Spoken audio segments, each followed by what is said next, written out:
Naipit ako sa parehong araw sa loob ng 1,000 taon. Isang linggo makalipas, Beijing, sa isang ospital. Tumingin ang anak ni Ministro Qiao Zhenbang sa kanyang ama at napaiyak, "Ama, normal na ulit ako. Bumalik na ako sa dati." Hahaha, kahanga-hanga ito. Naisip ni Ministro Qiao Zhenbang, dapat ay desperadong hakbang lang ito, pero gumana nga. Naalala niya ang sinabi ni Wu Chen, "Ministro, bakit hindi subukan ng anak niyo ang aking internal prosthetic device? Wala kayong talo kung hindi ito gagana. Pero kung gagana, mayroon pa akong pinahusay na opsyon ng gamutan." Tanong ng anak ng ministro, "Ama, natatandaan ko sinabi ninyo na ang lalaking Wu na yon itong bagay na ikinabit sa akin ay may pinahusay na opsyon ng gamutan. Hindi ba siya ang humihingi ng tulong ninyo? Gawin niyong ipasa niya ang patent." "Gusto kong pumasok sa negosyo," dagdag ng anak. Napatigagal si Ministro Qiao Zhenbang, "Ano-ano ang sinabi mo?" Umamin ang anak, "Itinalagan niyo ako na magsanay sa mababang antas ng pamahalaan, pero hindi talaga ako bagay maging opisyal. Lagi kong iniisip ang kumita at manligaw ng mga babae. Pagod na ako. Ang internal prosthetic device na ito ay hindi lang nakapagligtas sa akin, kundi makakatulong din sa maraming kalalakihang nasa gitna at matatandang edad. Kung mailalako ko ito, makakapagtayo ako ng napakalaking imperyo ng negosyo. Pagkatapos, maaari kong lantaran na lasapin ang buhay kasama ang mga babae nang hindi kayo nadadamay. Hindi ba't mas mabuti iyon para sa lahat?"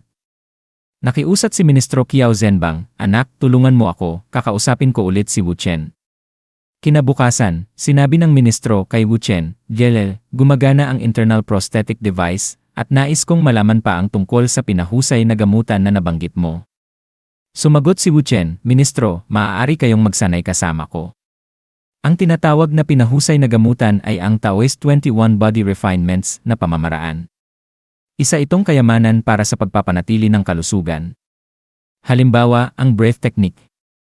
Kapag naisasagawa ng tama, kayang alisin ang pagod sa loob lamang ng 3 minuto. Sa tamang pagsasanay, maaaring ipadaloy ang mahalagang enerhiya sa Yangming Meridian at makamit ang walang hanggang kabataan." 3 minuto makalipas, napasigaw si Ministro Qiao Zhenbang, "Totoo nga. Sa loob lang ng 3 minuto, nawala ang pagod ko." Naisip niya, tama si Bayan Cheng sa kanyang paghusga. Ang imbensyon ng batang Wu na ito ay tunay na kahanga-hanga. Sabi ni Wu Chen, "Ministro, yamang nalutas na ang problema ng inyong anak, maaari na bang palayain si Deng Juju ng walang kaso?" Napasimangot ang ministro, nagdulot siya ng matinding kaguluhan at pinsala. Halos imposibleng palayain siya ng walang kaso. Pero, dahil sa matagal kong relasyon kay matandang Li, at yamang siya ang nagpadala sa iyo rito, hindi ko siya matatanggihan. Pero sumagot si Wu Chen, "Ngunit dapat isuko ang internal prosthetic device, at dapat ding maituro ng buo sa inyo at sa inyong anak ang Taoist 21 Body Refinements, tama ba?" Uminom ng malamig na kape si Ministro Qiao Zhenbang at natahimik. Naisip ni Wu Chen, inaasahan ko na ito bago pa ako pumunta ng Beijing. Walang lalaking makakatanggi na angkinin ang dalawang bagay na ito kapag nasaksihan nila. Kalahating araw makalipas, sa labas ng kulungan. Sabi ng isang babae, "Kapag natapos ang mga proseso, ibibigay siya sa inyo." Napaiyak si Mary Stanfield, "Ano ang nangyayari?" Si Juju ay pinahirapan hanggang halos madurog na ang katawan. "Buwisit eh." Sabi ni Wu Chen. "Hindi naman ganoon kalala ang iniisip mo. Hayaan mo muna siyang magpahinga ng ilang araw." Makalipas ang ilang araw, lumapit si Mary Stanfield kay Wu Chen. Tinanong niya, "Hindi ba't dapat nasa hotel ka at inaalagaan si Miss Deng? Bakit nakabihis ka at gumagala?" Sabi ni Mary, "Napag-isip-isip ko nitong nakalipas na 2 araw. Palagi nang may mabigat na pasan sa puso si Juju. Kailangan ko siyang tulungang maresolba iyon ang lalaking iyon, si Liang Xiao." Nagulat si Wu Chen. Liang Xiao? Ang pambansang kampiyon sa martial arts na nagtuturo ng part-time at kinababaliwan ng napakaraming babaeng estudyante. Tumango si Mary, "Eksakto. Ang haliparot na iyon."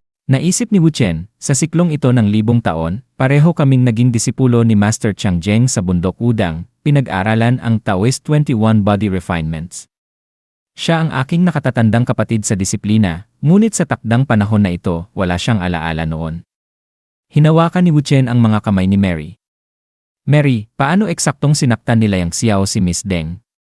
Sabihin mo sa akin ng detalyado. Sumagot si Mary, kung nais mong malaman, hindi ko na ito ililihim. Magsisimula ako noong una kaming magkakilala ni Juju. Noon, maliit pa ang negosyo ko. Isang araw, habang nagdadala ako ng alagang aso sa isang estudyante, nakita ko si Juju.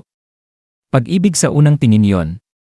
Kakabigo lang niya sa pag-ibig habang nag-aaral sa ibang bansa. Napakahirap siyang makuha. Unang beses kong maranasan ang ganoong hamon sa North America. Pero matapos makasama si Juju, napagtanto ko na hindi niya gusto ang mga babae. Sinubukan niyang mag-adjust sa isip pero hindi tumutugon ang kanyang katawan. Tinanong ko siya, ngunit hindi siya nagsasabi. Tanging sa kanyang pagtulog ko lang naririnig ang pira-pirasong pangalan at mga sitwasyon. Inabot ako ng 1 taon at kalahati para mai-record ang kanyang pagsasalita habang natutulog at maipaanalisa upang mabuo ang nangyari. Lumabas na niloko siya ni Liang Xiao noong nasa eskwela pa siya. Ngayon na ganito na si Juju, ayokong may pagsisihan siya. Babaliin ko ang mga binti ni Liang Xiao, hihilahin ko siya kay Juju, at paluluhurin ko siya para humingi ng tawad. Habang papalayo si Mary, biglang sumakit ang kanyang malambot at malapad na dibdib at napaiyak siya, Ang sakit ng dibdib ko. Pinunasan niya ang pawis sa kanyang noo. Hinuli siya ni Wu Chen at nagtanong, nasugatan ka ba? Patawarin mo ako sa kapangahasan ko, Walang pag-aalinlangan, bahagyang binuksan ni Wu Chen ang kanyang damit upang suriin ang pinsala sa kanyang dibdib. Ito ay mula sa laban ko kay Baik Siwen, bulong ni Wu Chen. Sa isip niya, kahit ang isa laban isang kakayahan ni Baik Siwen ay hindi mahina kumpara sa akin. Sabi ni Wu Chen, Mary, maaaring hindi gumana ang plano mo laban kay Liang Xiao. Siya ang pambansang kampiyon sa martial arts. Pinisil ni Mary Stanfield ang kanyang kamao. Hindi, kung hindi magigising si Juju, habang buhay niya itong pagsisisihan. Kailangan kong gawin ito. Mariing sumagot si Wu Chen, iniligtas mo ang buhay ni Huabei. Kung mawawala ka naman dito, hindi niya mapapatawad ang sarili niya. Hayaan mong ako ang humarap kay Liang Xiao at papagsisihin siya kay Miss Deng. Naisip ni Wu Chen, ang alindog ni Liang Xiao sa mga babaeng estudyante ay mula sa kanyang mahabang taon ng pagsasanay sa Taoist 21 Body Refinements.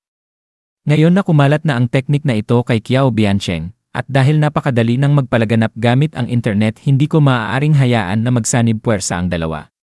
Isang araw makalipas, sa likod ng eskwelahan, nerbyosong nagsasalita si Liang Xiao sa isang dalaga. Huwag Jin Suyan, guro mo ako. Hindi maaaring makipagrelasyon ang guro sa estudyante. Ngumiti si Jin Suyan at bumulong, Ginoong Liang, pagkatapos ng klase, sa labas ng tarangkahan, hindi ka na guro ko at hindi na ako estudyante mo. Karaniwang tao lang tayo. Yumapos siya ng mahigpit. Kuya Xiao, halikan mo ako, yakapin mo ako. Nagpanik si Liang Xiao. Hindi, huwag dito. Hindi dito. Kung gayon pumunta tayo sa ibang lugar, sa isang love motel. Itinulak ni Jin Suyan si Liang Xiao sa kama. Kuya Xiao, nababasa ko sa iyong mga mata. Mahal mo ako pero hindi mo masabi. Nahihirapan ka pero alam ko yon. Mahal din kita at ayokong maghirap ka. Magmahalan tayo ng malaya. Nabulol si Liang Xiao, ha? Paano tayo napunta rito nang hindi namamalayan? Jin, ano ang ginagawa mo? Tigilan mo na, tigilan mo . Namula si Jin Suyan. Kuya Xiao, huwag ka nang magsalita. Mula sa sulok, itinaas ni Wu Chen ang kanyang telepono at nag-record. Senior Brother Liang, ganito pala ang mga gawain mo, ha? May natutunan ako ngayon. Napatigil si Liang Xiao, pinagpapawisan. Sino ka? Ano ng senior brother at junior brother na pinagsasabi mo? Hindi ko, pinutol siya ni Wu Chen, Ang paggamit ng Taoist 21 Body Refinements para ipadaloy ang enerhiya sa Jingming at Chenqi acupoints ng mga mata ay nakakahipnotismo, alam mo. Jin, tumingin ka rito. Lumingon si Jin Suyan, malabo ang tingin at gumapang ng kaakit-akit papalapit kay Wu Chen. Kuya, ikaw pala ang tunay kong mahal. Ang aking Mr. Right. At dito na nagtatapos ang video natin ngayon. Maraming salamat sa panonood, sobrang na-appreciate ko kayo lahat. Kung nagustuhan nyo ang content, huwag kalimutang i-like at mag-subscribe para hindi nyo ma-miss ang susunod na mga videos. May gusto kayong sabihin o may tanong? Mag-comment lang sa baba, gusto kong marinig ang opinyon nyo. Hanggang sa susunod, mga kagoto. Stay awesome, stay curious, at kita-kit sa next video.